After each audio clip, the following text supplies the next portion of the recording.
જય માતાજી મિત્રો, નવરાત્રીનો પાવન પર્વ આવી જ રહ્યો છે।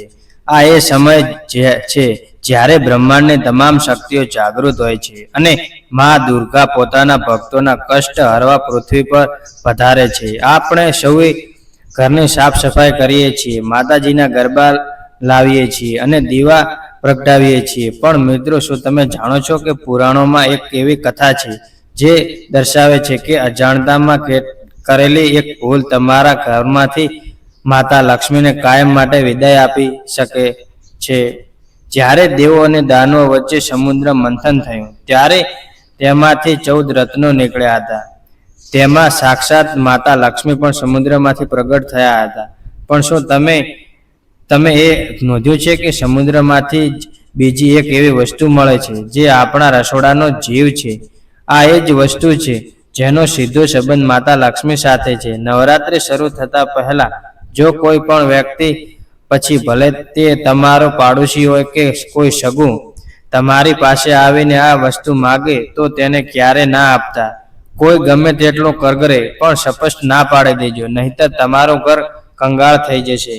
મિત્રો, તહેવારોના સમયે આપણા ઘરમાં હવન અને પૂજા થાય છે, જેનાથી ઘરમાં રહેલી નકારાત્મક ઉર્જા બહાર જાય છે અને સકારાત્મક ઉર્જાનો પ્રવેશ થાય છે।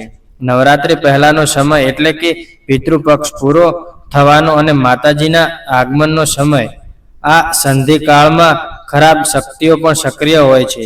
તમે જોયું હશે કે ઘણીવાર સાંજના સમયે સૂર્યાસ્ત પછી કોઈ પાડોશી અચાનક તમારી પાસે કોઈ વસ્તુ ઉછીની માગવા આવી જાય છે। સામાન્ય દિવસોમાં પાડોશી ધર્મ નિભાવવો જરૂરી છે, પણ શાસ્ત્રો કહે છે કે અમુક પવિત્ર દિવસોમાં ઘરની લક્ષ્મી સમાન વસ્તુઓ ઘરનો ઉંબરો ઓળંગીને બહાર ન જવી જોઈએ। જો તમે આ વસ્તુ તેમને આપો છો તો તમે તમારા ઘરની સમૃદ્ધિ તો તેમને આપો જ છો, પણ સાથે સાથે તેમના ઘરની બધી જ નકારાત્મક ઉર્જા અને દરિદ્રતા, ગરીબી તમે તમારા માથે લઈ લો છો।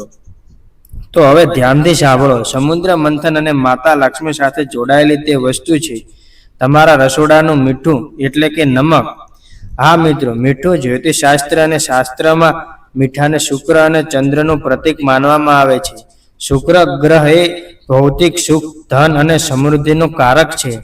જ્યારે તમે નવરાત્રિ પહેલા તમારા રસોડાના ડબ્બામાંથી મીઠું કાઢીને કોઈને મફતમાં કે ઉછીનું આપો છો, ત્યારે તમે સાક્ષાત શુક્ર ગ્રહને નબળો પાડો છો અને લક્ષ્મીજીને ઘરની બહાર કાઢો છો।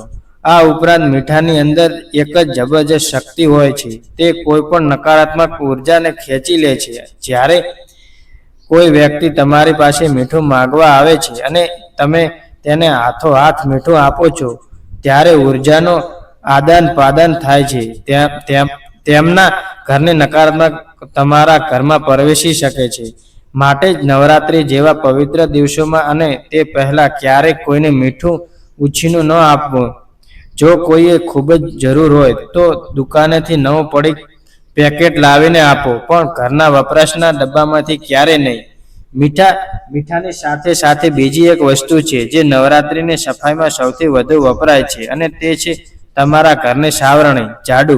સાવરણીને માતા લક્ષ્મીનું સાક્ષાત સ્વરૂપ માનવામાં આવે છે, કારણ કે તે ઘરમાંથી કચરો એટલે કે દરિદ્રતા દૂર કરે છે। નવરાત્રિ પહેલા ઘણા લોકો પોતાને ઘરની સફાઈ કરવા માટે પાડોશી પાસેથી સાવરણી માંગતા હોય છે।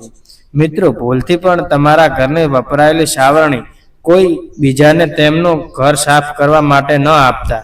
આમ કરવાથી તમારા ઘરની લક્ષ્મી બીજાના ઘરમાં જતી રહે છે અને સામેવાળાના ઘરની ગરીબી તમારા પર આવી જાય છે। સાવરણી હંમેશા પોતાની અંગત હોવી જોઈએ, તેને ક્યારેય શેર ન કરવી જોઈએ। તો મિત્રો, આ નવરાત્રિ માતાજીની આરાધના પૂરા દિલથી કરજો, ઘરમાં સાફ સફાઈ રાખજો, પણ ઘરનું મીઠું અને સાવરણી ભૂલથી પણ કોઈને આપતા નહીં। માતા ભગવતી જગદંબા તમારા અને તમારા પરિવાર પર હંમેશા અમી દ્રષ્ટિ બનાવી રાખે તેવી પ્રાર્થના।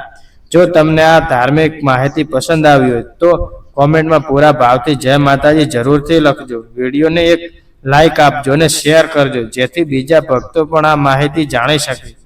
આવી જ રસપ્રદ અને શાસ્ત્રોક્ત વાતો માટે આપણે ચેનલને સબસ્ક્રાઇબ કરવાનું ભૂલતા નહીં। આવજો મિત્રો, જય માતાજી।